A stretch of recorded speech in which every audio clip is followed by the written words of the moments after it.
The Targaryen who sits the Iron Throne is not just a king or a queen. They are a protector of the realm.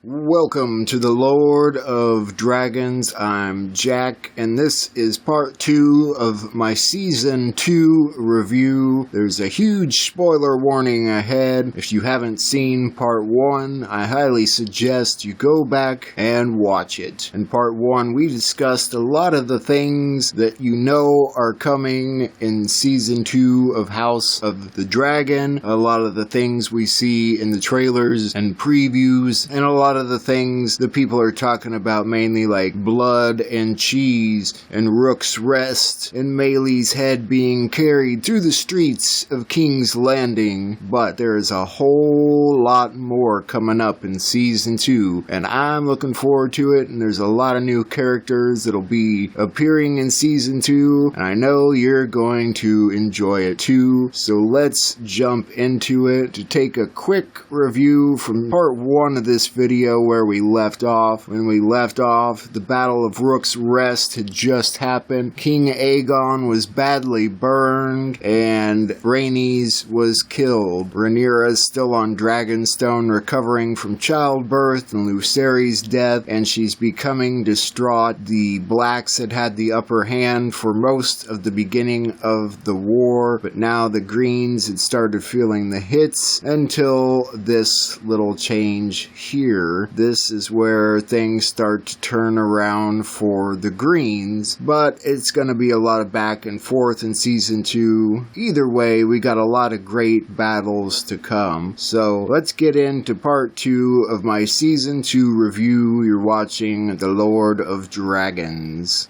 So, we start with Aemond taking the throne. One-Eye Aemond is going to take over the throne since his brother is down and out and all milk of the poppied up. And Aemond will only go by the title Prince Regent. He doesn't want to be known as taking his brother's place or anything like that for some reason. Meanwhile, the Northmen are starting to gather. They're starting to gather at White Harbor, Winterfell, Barrowton, Sisterton, Goldtown, and the Gates of the Moon. Jace's seeds are starting to bear fruit. Lord Ormond Hightower is going to march from Oldtown, but he's going to march right into the two Allans, Lord Alan Tarley and Sir Alan Beesbury. Lord Costain of the Three Towers is going to march and hit their baggage train from behind, and so Lord Ormond decides not to go any further until King's Landing sends some aid, mainly dragons. Meanwhile, as that's happening, Lord Thaddeus Rowan is descending on the Mander on the side of the Blacks. Prince Regent Aemond wants to help Lord Ormond and says that if he can just kill Daemon, the rest will scatter back to their homes. This is the plan that Prince Aemond gets in his head at this point, that he just needs to take out Daemon and everything will end. Rhaenyra is still at Dragonstone, recovering from childbirth, Lucerys' death, and now the death of Rhaenys, for which Corlys blames her, since she wouldn't allow Jace and Joffrey to go with Rhaenys that day to Rook's Rest. And that's true. We don't know why particularly, but it's Rhaenys who goes by herself to Rook's Rest that day. She kicks ass, I'll point that out. Just want to point that out. This is where Mushroom, the fool that is supposed to be coming into the series as far as we know, this is where in his testimony he claims that it's really him ruling the realm as Rhaenyra's greatest counselor, and he calls himself the Invisible King in Motley. In 129 AC, as Jace nears his 15th name day, he orders Joffrey to take Tyraxis to Goldtown in the Vale, not only to honor his promise to Lady Jane Eyre to send dragon riders, but also to get Joff away from the fighting. Rhaenyra decides to go with him, but Baela and Moondancer stay on Dragonstone with Jace. Prince Viserys and his egg, Prince Aegon and Stormcloud, Daemon's boys, aged 7 and 9, are put on the cog called the Gay Abandon, which is bound for Pentos. Daemon still has friends there that will keep his boys safe. At the same time, Jace names Corlys the Hand of the Queen in an attempt to quell some of the anger, and they begin to plan an assault on King's Landing. Jace and Corlys think that Syrax, Caraxes, and Vermax together can take Vhagar and One-Eye Aemond. Mushroom or Jace, we don't know. It's not really known to the histories which, but Mushroom or Jace points out that more dragons are better, and suggests finding dragon riders among the bastards of Dragonstone, or the Dragon Seeds as they're called. They offer lands, riches, and knighthoods for anyone that can mount a dragon. Mushroom himself claims that he tries to ride Silverwing. 16 men end up dying in the attempts, and 3 times as many are burned, including Stefan Darklin, Lord Commander of the Queen's Guard, as he tries to mount Seasmoke. Lord Gorman Massey dies trying to ride Vermithor. A man called Silver Dennis has an arm ripped off by a sheepstealer, and as his sons try to stop the bleeding and save him, Cannibal comes and eats Silver Dennis and his sons. Crazy. Nobody ever ends up riding Cannibal. In the end, though, a blacksmith's bastard named Hugh the Hammer, or Hard Hugh by some, ends up successfully mounting Vermithor, the old king's dragon. A man-at-arms named Ulf the White, or Ulf the Sot, mounts Silverwing successfully. Adam of Hull and his brother Alan of Hull arrive as bastards of Laenor Velaryon, but everyone knows the nature of Laenor Velaryon, and eventually they assume that the boys are the bastards of Lord Corlys himself. Adam of Hull successfully mounts Seasmoke,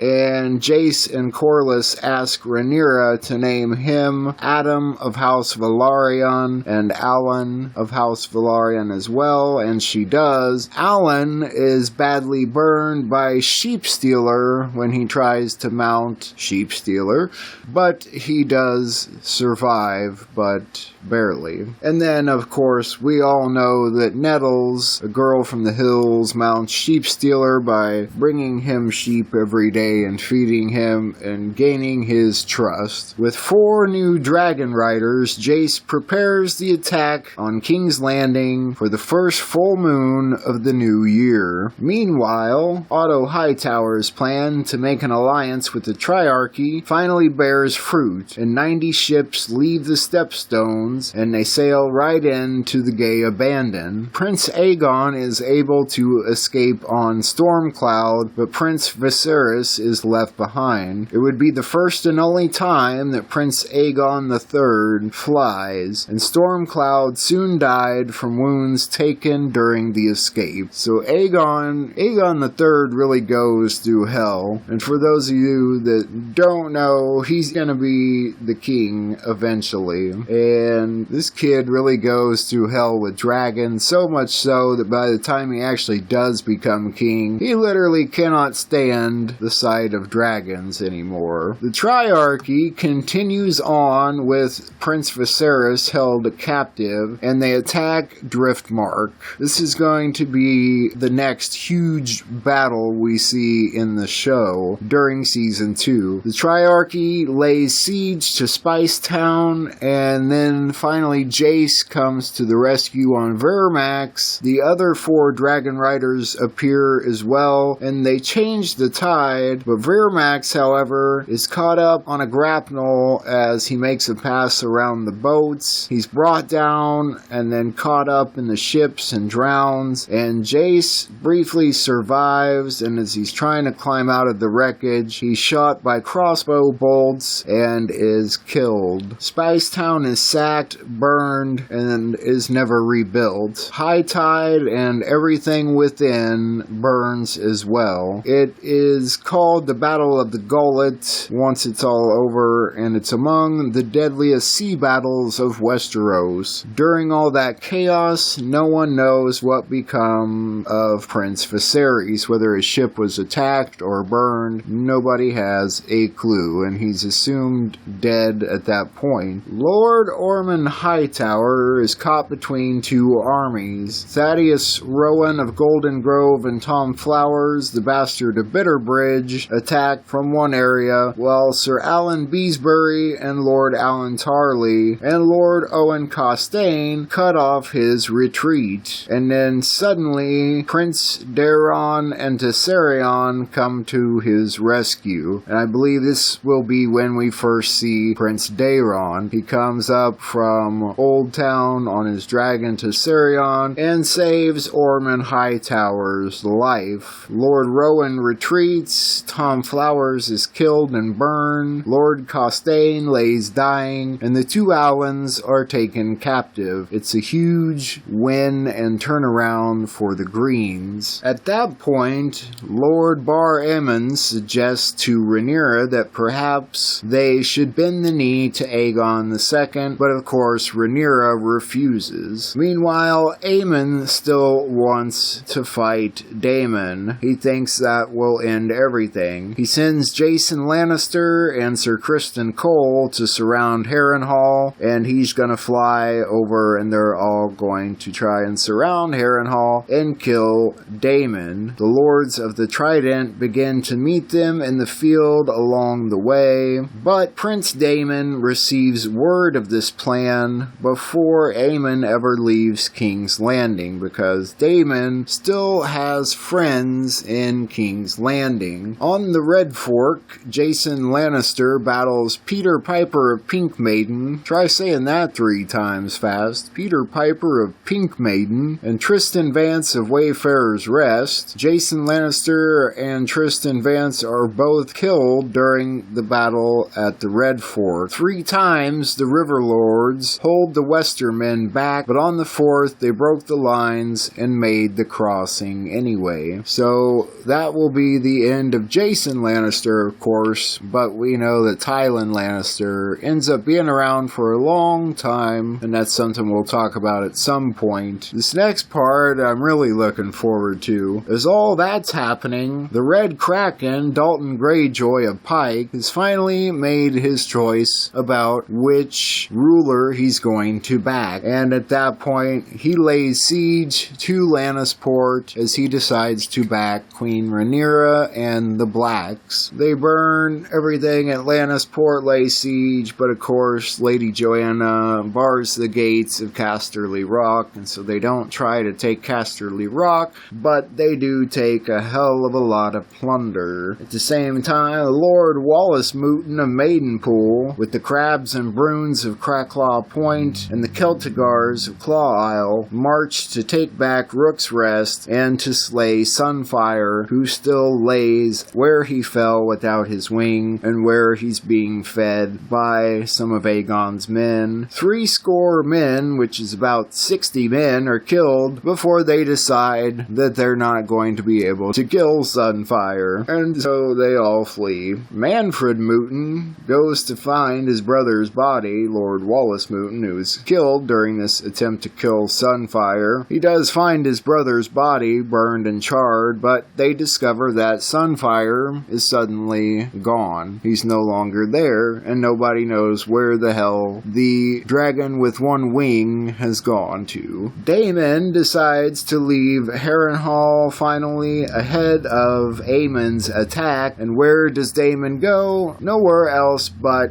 King's Landing, and at the same time Rhaenyra meets him there. The people of King's Landing have feared this moment from the very beginning of the war. They begin to riot, leave the city, they dig holes and pits and tunnels to try and escape the coming fire. At the same time, the Sea Snake sails into Blackwater Bay with the Velaryon fleet. Now, the the Blacks are ready to make their move. Alicent Hightower orders the gates of King's Landing shut, and she sends for Grand Maester Orwyle and tells him to send out all the ravens and call for all their leal lords to come to their aid in King's Landing. But Grand Maester Orwyle is captured by 4 gold cloaks before he can do so, and he's confined to the Black Cells. The gold cloaks and the City Watch are coming to Daemon's aid. The commander of the City Watch, Luther Largent, ends up killing Gwaine Hightower. Before he does, Gwaine Hightower rushes to the stables, intending to sound the warning. He was seized, disarmed, and dragged before his commander, Luther Largent. When Hightower denounced him as a turncloak, Sir Luther laughed. "Daemon gave us these cloaks," he said, "and they're gold, no matter how you turn them." Then he drove his sword through Sir Gawaine's belly, and ordered the city gates open to the men pouring off the sea snake ships. And thus, that's the death of Gwaine Hightower. Now that Daemon and Rhaenyra have landed inside King's Landing, the other 4 dragon riders land as well, and seeing that there's nothing they can do, Alicent, Otto, Tywin Lannister, and Jasper Wilde all surrender. But Aegon II and his children, Princess Jaehaera and Prince Maelor, are nowhere to be found, and neither is Larys Strong the Clubfoot. Rhaenyra insists on being seated on the Iron Throne immediately and asking those to come in and ask for forgiveness, and people note that when she leaves the Iron Throne finally that night, that she was bleeding everywhere, and they knew that it had cut her, and that meant to them that the Iron Throne was rejecting her. This is where I believe Season 2 is going to end. It's going to be a very action-packed season. Everybody knew Blood and Cheese was coming at the beginning, and that Jace was going to Winterfell and the Vale, and we were going to see the Pact of Ice and Fire with Cregan. We knew the big giant Battle of Rook's Rest was coming, and some even knew about the Battle of the Gullet, but there's so many other battles that are going to happen, people that are going to die, lords we're going to meet. This is going to be a very great season. Now, originally I was going to make part 2, this episode here, go all the way through to the end of the Dance of the Dragons, but I realized there's a lot more. Originally I wondered if it would only be 3 seasons long. It seemed like that would be all they would get to, but I can see why they've cut it down to 8 episodes, and I think they're doing it so they can get 4 seasons out of the show at least, and I don't think they're going to have any problem doing that. I think season 3 will pick up right there where they left off, with Rhaenyra on the Iron Throne and Aemond about to attack a very empty Harrenhal, and we're going to see where all that goes, because for a little while Rhaenyra will sit the Iron Throne, and I always found it irritating that none of the histories ever mention her as being queen or sitting the Iron Throne. When you look in the books, Prince Aegon II is there, in which, really he's not even technically the second Aegon. There was another Aegon between Aegon the Conqueror and Aegon II, but he didn't live very long, but he did exist nonetheless. We're going to see a bit of Aegon III in this season, and we're going to see a lot of him in the future. We know that he will end up sitting the Iron Throne officially after Aegon. And for some of you that have read the books, know that Prince Viserys eventually comes back too, and eventually also sits the Iron Throne. So Rhaenyra and Daemon's boys do end up both sitting the Iron Throne after the end of the Dance of the Dragons, but they never do really recover their dragons after all this disaster that happens, and Aegon III really does not care too much about that, and he does not want anywhere near a dragon. In season 2, he will escape, leaving his little brother behind. It's something that affects him the rest of his life, even though they are reunited eventually years later. It really eats at him for a long time. And of course, what happens at the very end of the show,